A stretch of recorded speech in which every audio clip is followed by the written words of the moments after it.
Hello, welcome. Thanks for joining me. Today we're looking at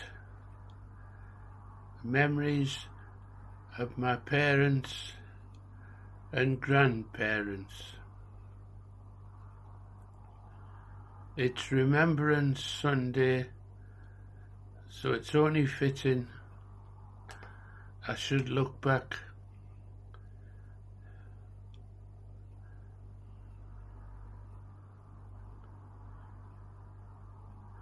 My mother's side of the family.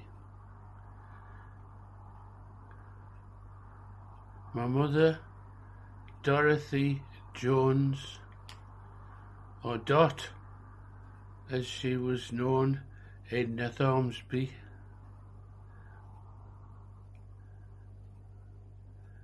My mother's parents, I only know my grandfather Jones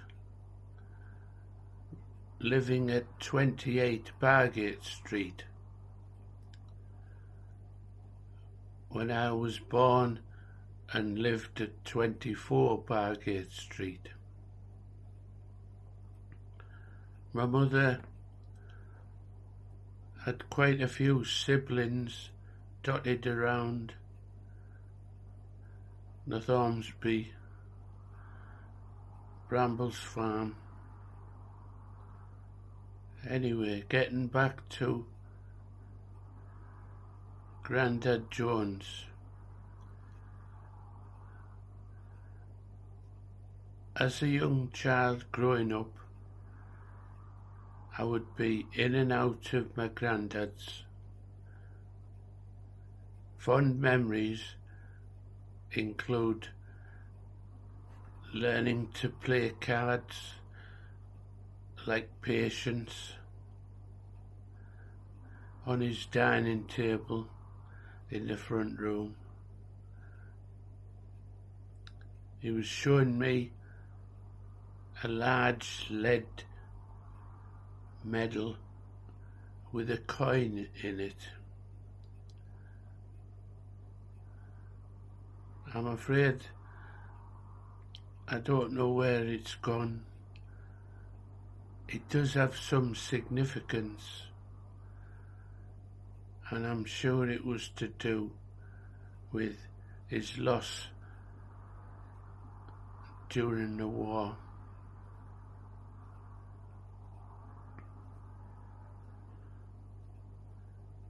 Grandmother Jones had passed away before I came into the world, so I only got to see and hear about her.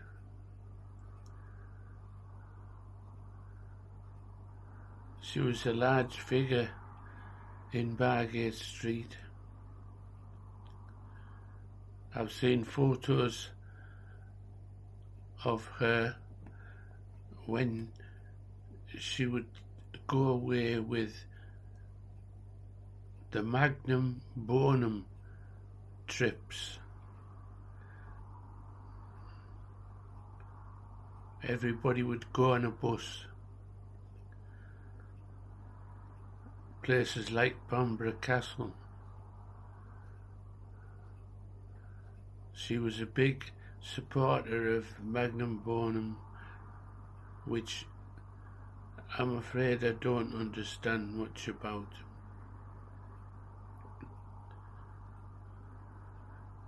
So I never did meet her. My Grandad Jones, he was quite an artist and he loved drawing. The tale was that he was drawing on the day he died.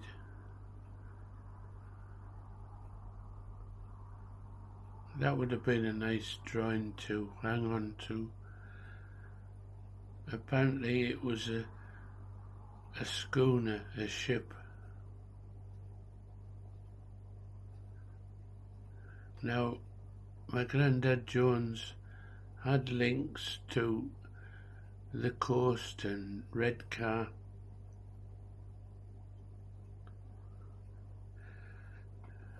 Family friends were the crab lady who used to sell crabs and winkles from a handcart on the Thornsby Market. And we also had friends and relations in Redcar, and we would stay above the lifeboat house on short breaks. They were magic holidays at Redcar in the 50s. My granddad Jones, he had a famous Dalmatian dog. I saw photos of him sat in Bargate Street with his dog at his feet. That was Grandad Jones.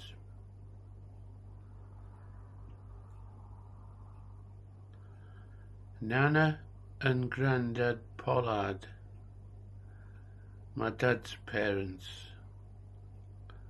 When I knew them, they lived in Redcar, Cypress Road.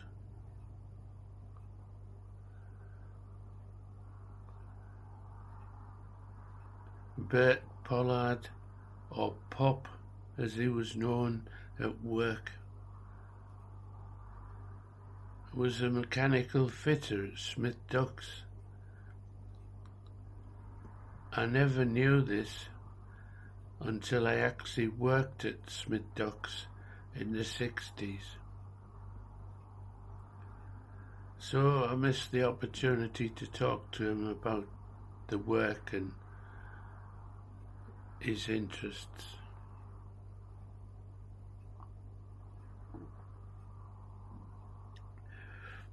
He was an avid Borough fan, Middlesbrough Football Club.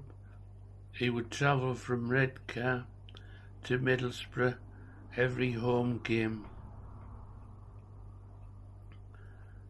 and he would call in at our house at 24 Bargate Street and have a bite to eat with us.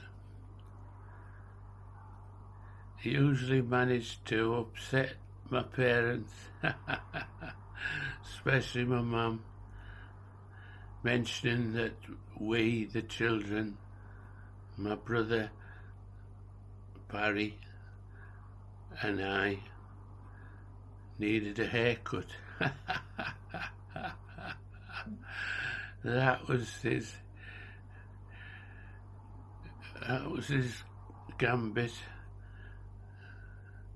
It never got him banned from the house, but it was close.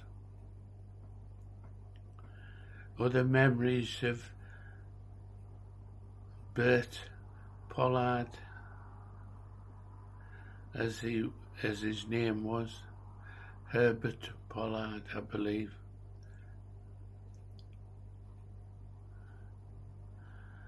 Every Christmas Eve, my brother and I and our parents would go to Redcar under the saying that we would gather or collect Nana's stocking. This would be a stocking for our Christmas treats. I guess while we were at the house, Christmas presents were swapped. But Barry, my brother and I, would never see this because Grandad would take us down into the shed and entertain us playing darts. He always smoked a pipe my granddad Pollard. I think he even stuck it in my mouth once to try and put me off. It worked. So while we were in the shed playing darts, Christmas presents were swapped. Nana would lift a cushion up on her armchair and produce stockings for my brother and I. These stockings would be carried home and hung up, ready for Father Christmas. The sort of things we'd get in a stocking: there was apples, oranges, pears, bananas, nuts, fruit, dates, chocolate now and again, but it was quite scarce, and sometimes a toy. This would be a precursor to a sack of Christmas presents.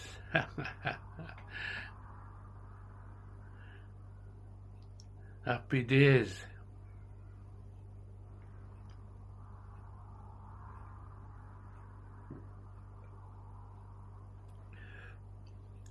My parents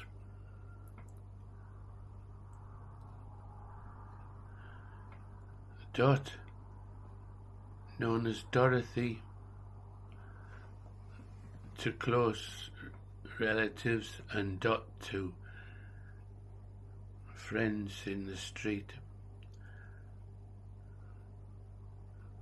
Dot Pollard had a true heart of gold. Never complained. Would do anything for anybody. Very hard worker. The house at 24 Bargate Street had no electricity, no hot water. A front door which opened straight onto the street also opened onto the living room. It was a 2 up and 2 down premises. A large dining table, a few chairs and pieces of furniture, and in the kitchen was a gas stove with a very big door on it, a sink in the back kitchen, and a door which was ill-fitting. Certainly wasn't locks in those days. It was just a sneck that opened onto the backyard where we kept motorcycles, coal, and the outside toilet. Getting back to the kitchen, my mother was an avid baker. She would turn out amazing bread regularly. Whether this was by choice, who knows? All I know is there was lots of bread and fudgies on the hearth, going through the rising process most days.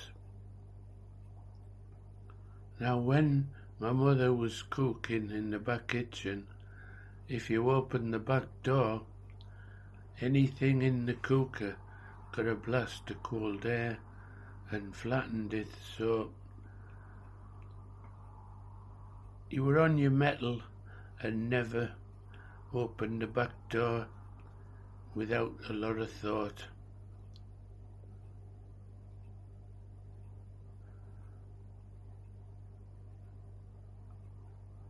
Mum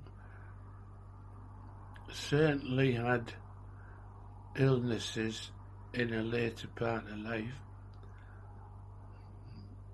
but she would never trouble the doctors.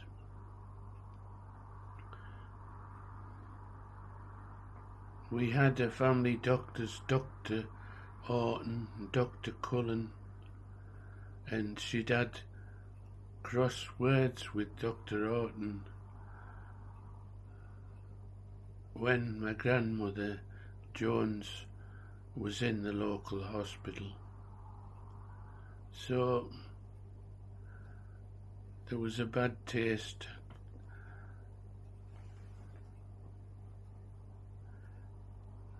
Happy times from my mother when I took them to the Isle of Man during TT week and we had a break. She loved it. Wandering the back roads of the Isle of Man, through the wildflowers, in between race days. She loved it. Another time was when I took them to Spain, for Mallorca, for a Christmas break. She went for that in a big way.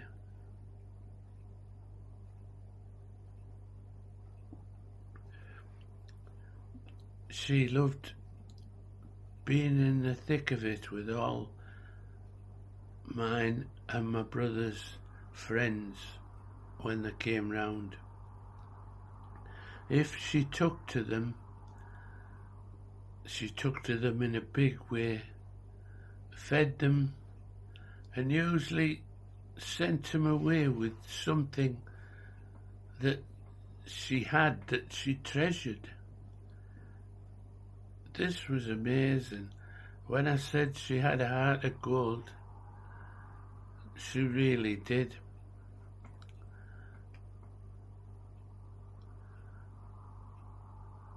There was always enough food to feed friends. When we had parties, and we certainly had a few parties in Bargate Street,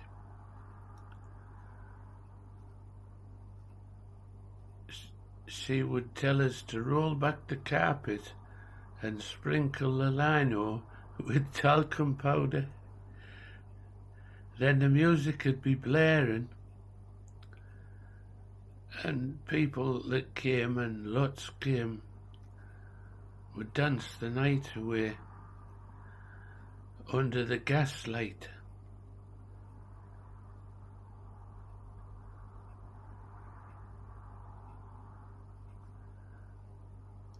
During the war, Mum had been a bat woman. This is a term for an army person that looks after an officer.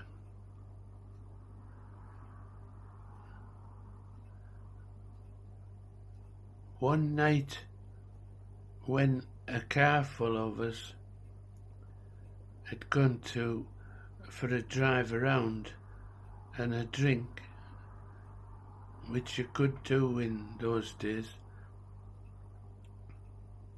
nothing excessive, just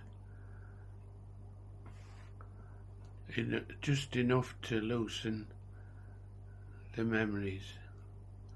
She would tell us stories of being based in Stokesley and how it was enjoyable. So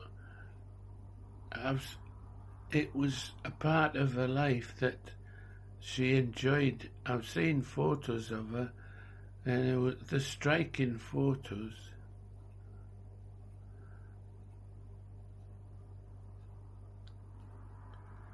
My dad Arthur Edmund Pollard, known as Eddie to his friends.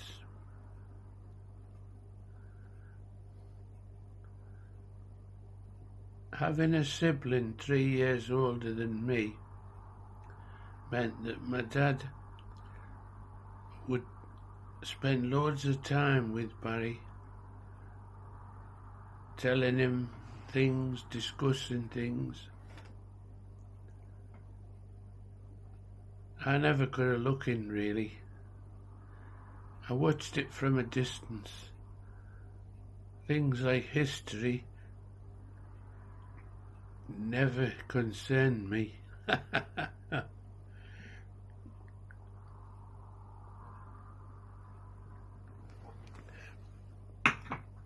My dad, who himself had siblings of a brother, a favourite uncle of mine, Bill Pollard, and 2 sisters. My dad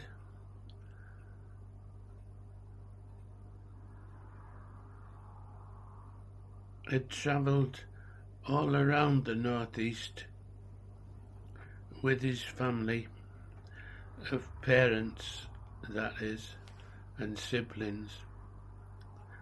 I believe they had newsagent shops in Stockton and even Thornaby, but I'm afraid I don't know much about that. When I knew him, his parents lived at Redcar.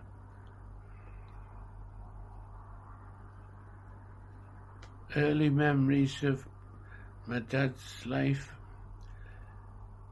he was a painter and decorator, a very skilled sign writer and French polisher. He once, or maybe more than once, raced motorcycles on Redcar Beach for a rich person who used to own one of the marine companies on the front.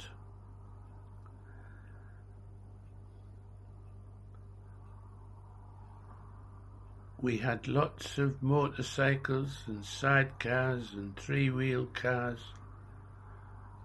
in Bargate Street. My dad would take my brother on the back. My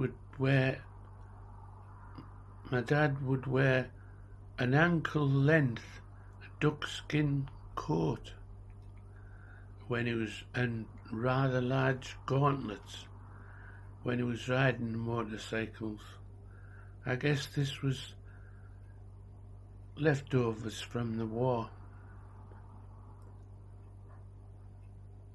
The Second World War, I should say.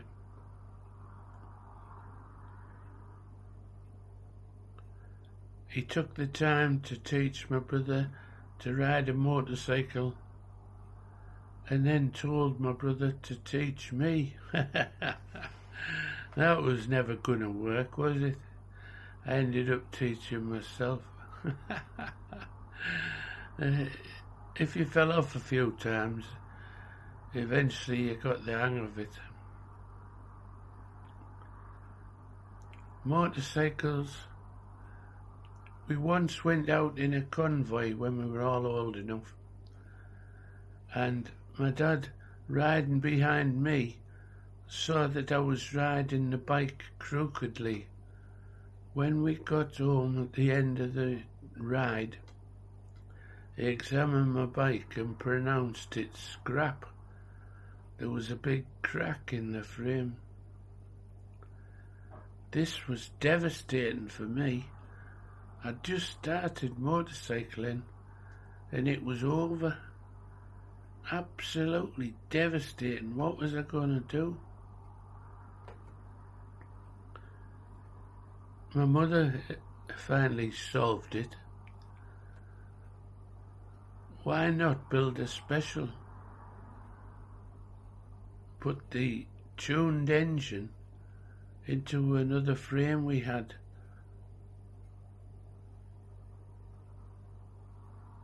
And that was the birth of the Banville, a Bantam frame and a Villiers engine, tuned to do 90 mile an hour, and you had to grit your teeth in case it seized. That was an absolute inspiration by my mother on how to resolve my motorcycling conundrum. Getting back to memories of my father. He'd married my mother, came back from the war, started a family, moved into a street where my mother had relations already, so it was a ready-made support group. He still carried a bravado of one of the British troops. Years after the war, he still had that military swagger. Apparently,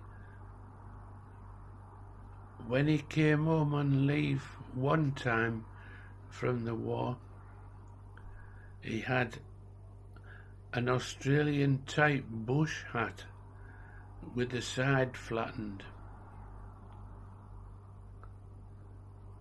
He'd been in India with the RAF, so I guess he was entitled to having an air about him.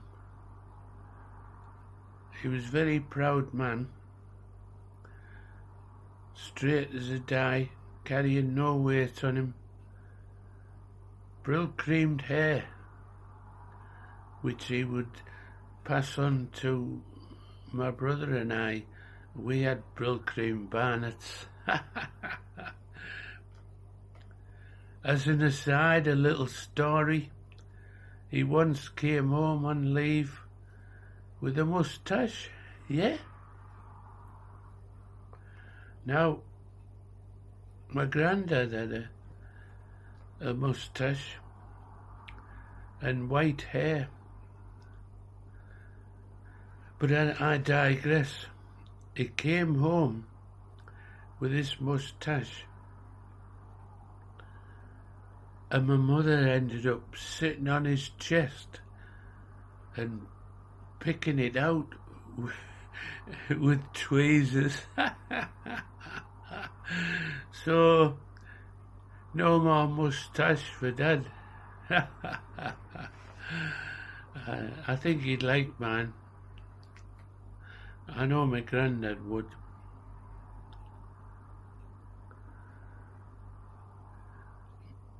I was too young in the early days to go drinking with my dad. My brother had been 3 years older, eventually grew up old enough to go to pubs.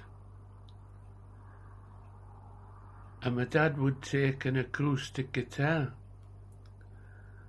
and on it would be painted Eddie and the Gee-Gees. So I guess there was lots of raucous nights in the local pub when they struck up a combo with his guitar. He wasn't averse to singing either, my dad. I can't vouch for how good the singing was, but I know he did it. He was an avid motorcyclist. When I got into bikes, he loved it. when I got into racing bikes, he loved it even more. When we bought a van to transport the bikes around the country, he would be by my side. The whole scene of motorcycle racing attracted him.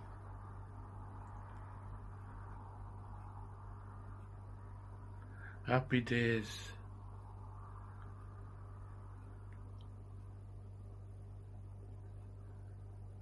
These are just a few memories of my parents and grandparents.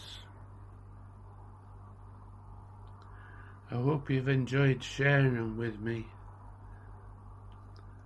Thanks for watching. Join me again soon.